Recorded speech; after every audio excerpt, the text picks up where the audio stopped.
Selamat pagi saudara-saudari yang dikasihi Kristus. Mari kita mengawali hari baru dengan mendengarkan firman Tuhan yang diambil dari Injil Lukas bab 8 ayat 4 sampai dengan 15. Tuhan bersamamu. Inilah Injil suci menurut Lukas. Sekali peristiwa banyak orang datang berbondong-bondong dari kota-kota sekitar kepada Yesus. Lalu Yesus mengajar dalam satu perumpamaan. Adalah seorang penabur keluar menabur benih. Waktu ia menabur, sebagian benih itu jatuh di pinggir jalan, lalu diinjak-injak orang dan dimakan burung-burung di udara sampai habis.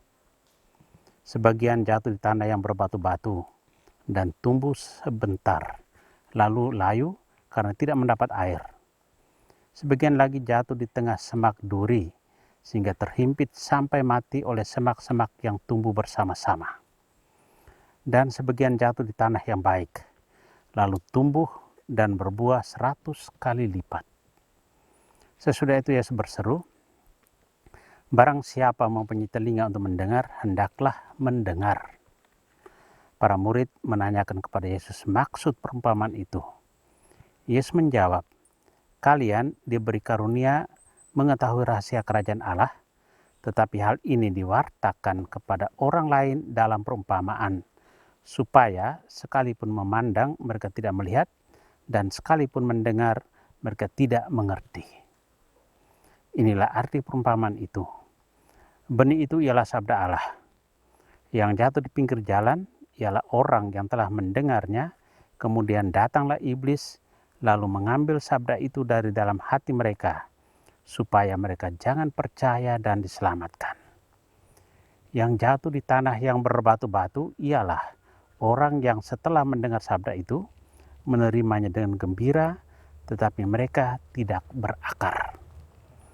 Mereka hanya percaya sebentar saja dan dalam masa pencobaan mereka murtad.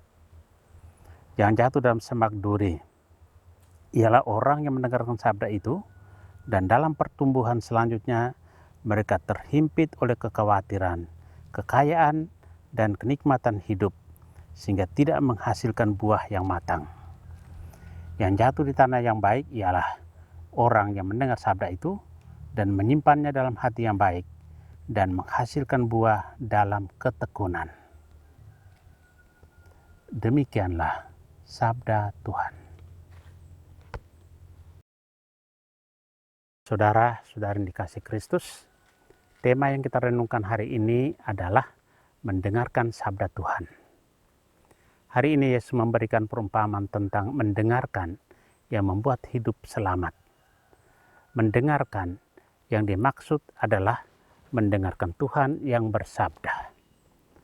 Tuhan berbicara kepada kita dalam banyak cara, khususnya melalui kitab suci yang kita baca atau kita dengar dalam ibadat atau perayaan Ekaristi. Melalui kitab suci, kita mendengarkan Tuhan yang sedang menasihati, menegur, memberikan contoh, meneguhkan, memperingati, bahkan menyanjung kita. Semua orang pasti mempunyai telinga. Akan tetapi, tidak semua orang bisa mendengar. Ada orang yang tidak bisa mendengar sama sekali atau tuli, tunarungu. Ada yang bisa mendengar tetapi tidak sambung. Hari ini, Yesus hendak menasihati setiap orang yang mempunyai telinga dan bisa mendengar. Hendaklah ia mendengar. Banyak orang mendengar cerita Yesus tentang seorang penabur yang menaburkan benih. Akan tetapi, hanya sedikit yang mau mendengarkan dengan sepenuhnya. Mereka tidak mendengar makna yang tersirat dari perumpamaan tersebut. Hari ini kita belajar bahwa kerajaan Allah tersembunyi bagi orang yang tidak mengenal atau yang tidak mau mendengar sabda Yesus. Orang yang mau mendengarkan sabda Yesus akan sampai pada keselamatan. Saudara-saudari yang terkasih, kita bisa melihat hati kita. Apakah hati kita merupakan tanah yang baik bagi sabda Tuhan? Setelah mendengar bacaan dan khotbah, apakah kita tekun menyimpan sabda itu dalam hati kita, dan apakah sabda itu telah menghasilkan buah yang baik, perbuatan kasih untuk diri sendiri, keluarga, dan sesama. Semakin kita tekun mendengar sabda dan melaksanakannya, baik dalam kegiatan rohani maupun sosial, dengan pelayanan kasih, sabda itu akan semakin tumbuh subur dan berbuah banyak. Dengan demikian, kita sungguh menjadi pelaku sabda, bukan sekedar pendengar sabda. Hidup yang demikian merupakan hidup yang menuju dan dekat dengan keselamatan. Amin. Marilah kita berdoa. Tuhan, pagi ini kembali kami naikkan syukur dalam doa dan permohonan. Terima kasih sudah menjaga kami saat tidur maupun bangun. Terima kasih untuk udara sejuk dan segar pagi ini. Tuhan, kami hendak beraktivitas. Kami mohon tuntunan dan pemeliharaanmu. Jauhkanlah kami dari yang jahat dan berilah kami kekuatan dan kesehatan. Ajarlah kami untuk saling mengasihi dan mengampuni. Kami serahkan hari ini ke dalam tangan-Mu. Kristus terang dunia, berkatilah keluarga-keluarga kami. Jadikanlah kami alat kasih-Mu, dan pantaskanlah kami menjadi hamba-Mu yang setia. Amin.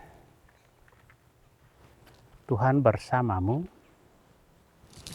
Semoga keluarga kita, orang-orang yang terkasih dan doakan, seluruh aktivitas kita hari ini dilindungi, dibimbing, dan diberkati oleh Allah yang Maha Kuasa, Bapa dan Putra dan Roh Kudus.